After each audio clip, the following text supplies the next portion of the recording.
Hello guys, আজ আমরা যাচ্ছি তালতলায়, সেই ভাইরাল জায়গায়। তো আমার বন্ধু বিক্রম আসছে, ওর জন্য আমরা দোকানের সামনে ওয়েট করছি। ও সব সময় লেট করে যায়, লেট ম্যান। ওর জন্য ওর এখনো বিয়ে হয়নি। এই যে চলে এসছে क्या বিক্রম। लड़का है, वेरी हैंडसम बॉय। বিক্রম इससे চলে तो এসছে। बहुत मजा है। এখন আমরা সবাই বেরিয়ে পড়েছি। এখন বাজে 3:30 আর আমরা এখন হসপিটালের সামনে, আমাদের সবদালপুর হসপিটাল। জানি না কতক্ষণে পৌঁছাবো। এই যে সব ব্লগাররা ব্লগ করছে, আমি সবার ক্লিপ একটু একটু করে নিচ্ছি।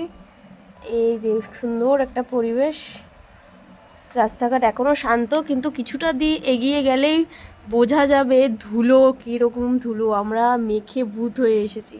এই যে আমরা পেট্রোল পাম্পে ঢুকেছি ঠেলে ঠেলে গাড়ি নিয়ে, কারণ আমাদের গাড়িতে তেল নেই। এখানে মা দুর্গারা শ্যুট করছে, আমাদের দেখে একটু হাই করে দিয়েছে। মর্তে নেমে এসেছে মা দুর্গারা, আমরাও পুজোর আগে মা দুর্গাকে দেখে নমস্কার জানিয়ে দিয়েছি। আর এই যে আমাদের এখানে সবচেয়ে বড় দুর্গা ঠাকুর হওয়ার কথা, এখনও জানি না হবে কি হবে না, কিন্তু মায়ের পুজো কেউ আটকাতে পারে না। আমরা বলছি হবে, তোমরা সবাই আসবে দেখতে। ঠিকানাটা আমি ঠিক জানি না, পরে জানিয়ে দেবো। এবার আমরা দ্রুত গাড়িতে চলছি। এবার কোথায় যাচ্ছি জানি না। এবার এখানে একটু দাঁড়াবো, দাঁড়িয়ে কি কিনবে এরা কিনুক। এত দূর এসে খালি একটা পালস লজেন্স খাওয়ালো।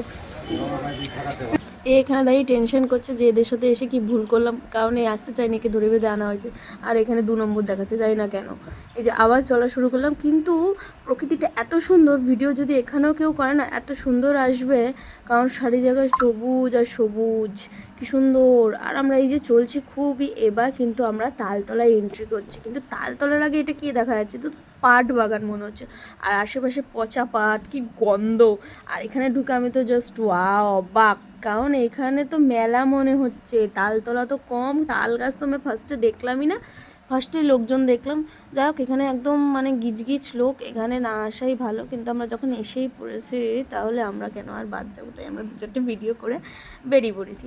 এই যে সব কাকু কাকি সবাই মোটামুটি ভিডিও করা স্টার্ট করে দিয়েছে। এই যে তোমরা দেখতে পাচ্ছ, তোমাদের সামনে দেখাচ্ছি। যারা যারা আসোনি তারা আর এসো না, কারণ এখানে দাঁড়িয়ে লজ্জা শরম তোমাকে সব সাইডে ওই গর্তে ফেলে দিতে হবে, তারপরে এসে নাচানাচি করতে হবে। হ্যাঁ, আর যারা আসতে চাইছো তারা এসে যেও, নাহলে তালতলা ভাইরাল তালতলা জানি না কেন, কিন্তু আমি শুনেছি এখানে আগে ভূত বাস করতো।